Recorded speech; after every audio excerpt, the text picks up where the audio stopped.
Thank you very much. They tell me you're the 100 brightest and best in Australia, so that's really good. I'm going to skip the intro, it's in there, you'll have scanned it already, no doubt. I'm also going to attempt the impossible today. I've got a heap of stuff. We're going to look at 20 years of farming analysis, and look, because 70% in the audience aren't off farm, it's all right. What we're going to focus on is big data, how we use big data analysis on our farm to determine what we do, to make decisions, to create a new data pool, to reanalyse what we've done and see if we move forward. And the topic is the evolution of decision making. And we've heard today about the spread of farming types in Australia. And it's really cool because you can see all of these in their natural habitat when you look at agriculture. You can see the traditionalists here who haven't actually moved very much, the semi-adopters with a tool, and then we got into this extension thing where you phone a friend and you ask someone what the answer is. But I think the future is a connection with the real-time information to make real-time decisions, and I think that's where the future is, and we have to move towards that. I'm not paid for or represent any of these people, but if it wasn't for all of those, we certainly wouldn't be farming today, so acknowledge to them is important. So we farm in Arthur River, and look, if you look at the big map, and ag works on generalities, we're in a 450 mil rainfall zone, pretty comfortable, should be pretty good, yeah. If you look at that, things are no worries. And we hear a lot about climate change and the drying climate, so let's have a look at the growing season rainfall, where we are. And the trend is not too bad, is it? The trend between 300 and 500 mils, I can farm in there, but the disturbing trend is that we are plotting these 200 mil years, and we had one last year, and David's well aware of what happened there. We need different strategies to cope with that, because what happens, farmers tend to dumb down so they don't get stung in these years, and you miss a lot of profit. You've got to take the profit in the good, and you've got to come up with a system that preserves you in the bad. Rabobank put a thing out 2 years ago saying that big data has the potential to add 10 billion to the value of global crop farming. And I think in sheep farming in Australia, I think it could easily double the productivity. I think that's where they need to go. Watch this space with Rabobank. They're working on something pretty cool. I'm not allowed to talk about it, but keep an eye out. They've got something pretty good coming along. So what we do is we take all the data we can get about our farm, we pull it all apart, put it all back together, see what the hell we've been doing. And look at what the first thing that came up for us is that we can create with models the potential total dry matter production for our farm, for our pastures. And based on rainfall, 30 kilos per mil of rainfall, this is the amount of pasture we should be able to grow, between 18 tonne and 6 tonne. And the trend is a bit disturbing, isn't it? That's a bit challenging, because each year we've got the potential to grow less feed, but we need to produce more. By 2050, ag has to produce 50% more food than it is at the moment, so we need to deal with that trend. We've been using Pasture some space, as David said, for the last 16 years, and they've got a lot of nice pictures. But pictures are nice, but they're no good unless you pull the data apart and figure out what's going on. You really need sequential, and we'll look at sequential if we move along, how are you going to use that sort of information, but worth a look. So the actual amount of pasture, using that technology, you can see back from 94, you can see that the actual amount of pasture we've grown on our farm is increasing. So increasing that on a decreasing trend. So I'm pretty happy with that, but let's have a look at this. The blue is what we've actually grown and the red is what we could have grown.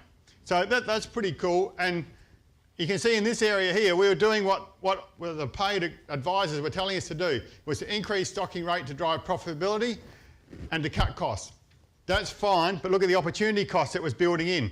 It wasn't very productive. This is not scale based. I see we've remotely analysed 20 odd farms around the place, and as farmers get bigger, they tend to move into this space. They haven't got the time to focus on their management skills, and they tend to miss a lot of pasture production.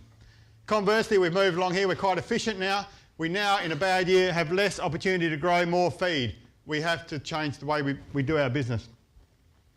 Let's simplify that and create a pasture index. This is simply the percentage that we grow as a percentage of our potential.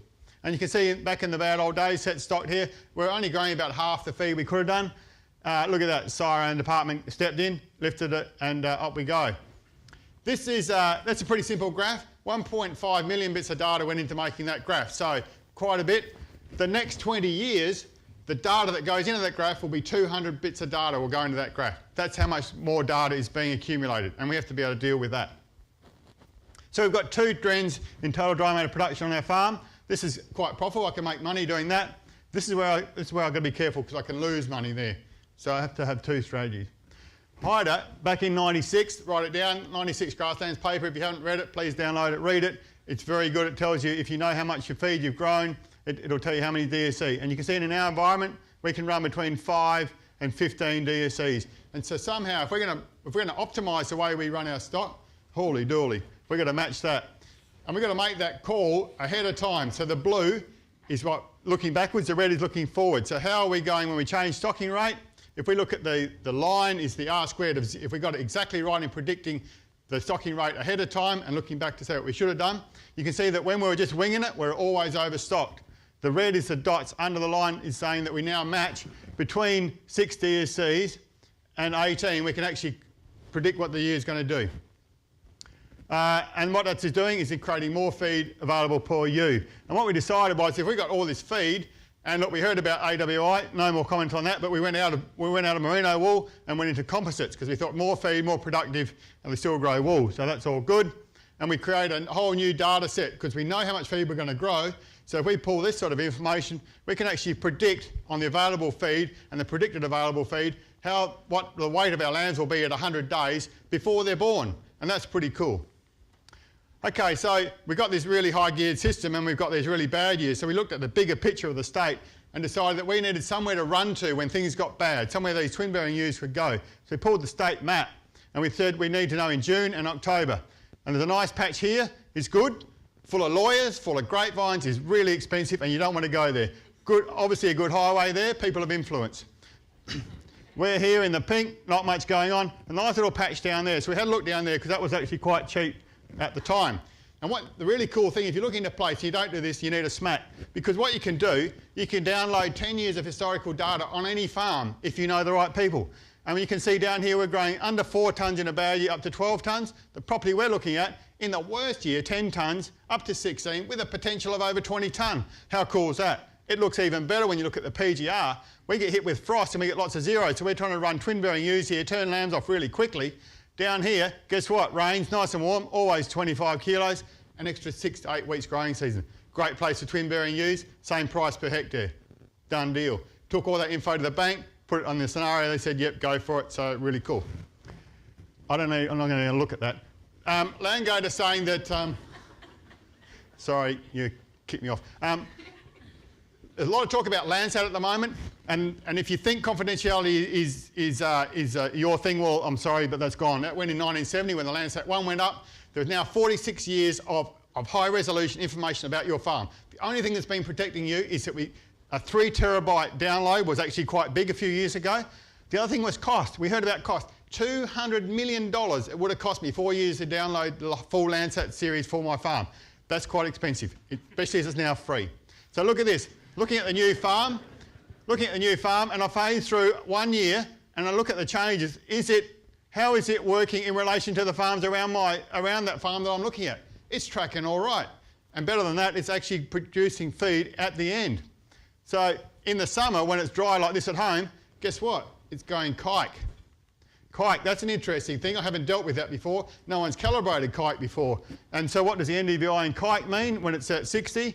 Fortunately, UNE have been working on an app, and because we're doing some of the cuts with UNE, that's really good. Went and did a kike cut. So we've got kike in there, in the app, put in the height, tells me exactly how much is there. How awesome is that? Handheld into the app. They go seem to get on the phone now.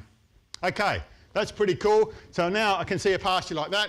I can see it from space, from 4 or 5 satellites. I think I've run out of time. I can use a handheld. I know what's been happening in the past. I know what it can do in the future. Thank you very much.